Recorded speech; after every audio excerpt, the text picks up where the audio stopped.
Olha, ontem aconteceu uma comoção causada pela morte da jornalista que aconteceu a chamada Alice Ribeiro. A gente começa falando dela aqui no Agora Metrópolis e também do cinegrafista Rodrigo Lapa. Os dois eles se envolveram em um acidente na BR-381, em Minas Gerais, e o caso, como eu disse, comoveu o estado inteiro. Estou ao vivo com o diretor da nossa sucursal de Minas, Rafael Veleda, para nos contar como a notícia foi recebida e as homenagens que os dois têm ganhado. Boa tarde, Rafa. Realmente o estado está em luto, né?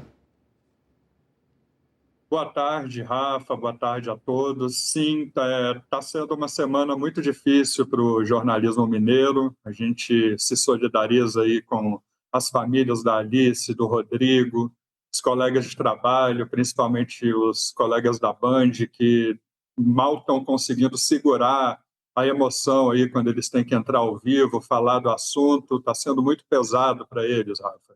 Sabe que é difícil perder colegas de profissão trabalhando, fazendo pauta, que é o que a gente faz o tempo todo, colegas que a gente convive nas agendas.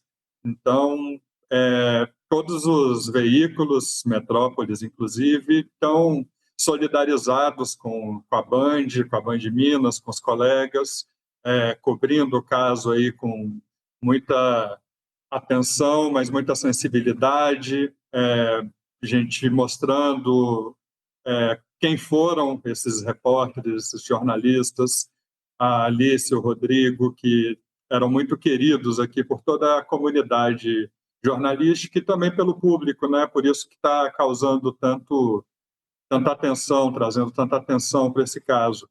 O Rodrigo foi sepultado ontem, que foi o mesmo dia que a morte da Alice foi confirmada. Ela estava em coma aqui no Hospital João 23, em Belo Horizonte, e a família decidiu doar os órgãos dela, por isso a gente ainda não tem informações sobre o velório. A gente está aguardando.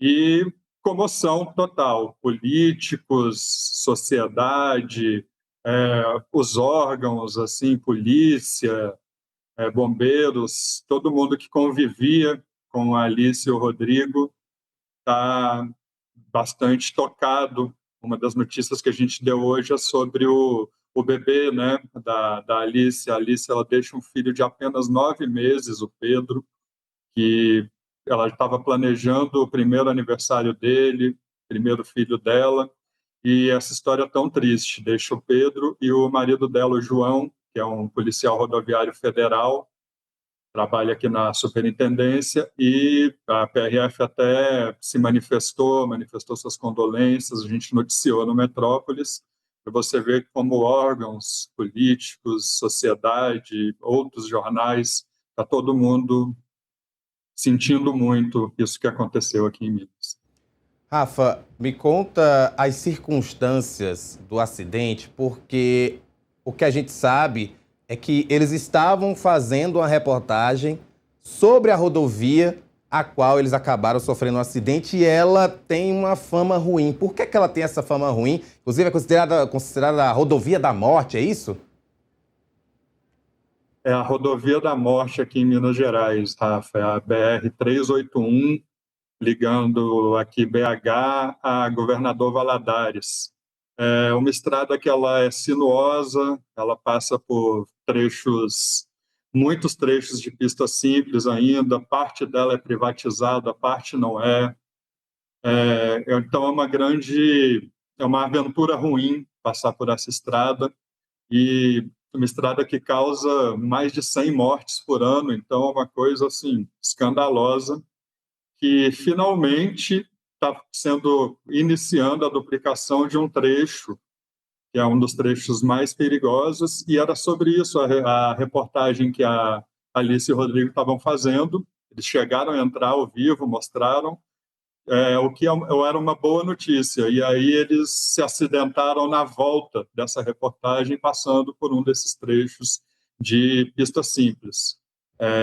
Um agente da PRF, ele contou lá para a imprensa que o carro que eles estavam entrou na contramão, numa área que era faixa contínua, não podia ultrapassar, e o caminhão até tentou desviar, mas não conseguiu. e a suspeita é que ele possa ter passado mal, possa ter dormido. A investigação talvez possa dizer, mas o prefeito Álvaro Damião, que ele é jornalista também, ele foi no velório do Rodrigo ontem, que a gente estava cobrindo, e ele foi um dos que fez a cobrança. Ele falou: se fosse uma pista duplicada, esse tipo de acidente poderia não ter tanta gravidade, né? Mais 2 vítimas da rodovia da morte, que finalmente começa a ser duplicada em um desses trechos. É isso, Rafael. A gente fica realmente muito triste. Nós sabemos o quanto a nossa profissão, de fato, é uma profissão de risco, mas ainda assim, quando algo dessa natureza acontece, a gente só pode lamentar e tentar passar o maior força, maior cuidado, maior esperança para a família que fica, né, da Alice Ribeiro e também do cinegrafista. Obrigado por participar aqui com a gente, trazer um pouco aí desse contexto. E, claro, qualquer novidade, você volta aqui com a gente. Obrigado, Rafa. Toda a nossa solidariedade.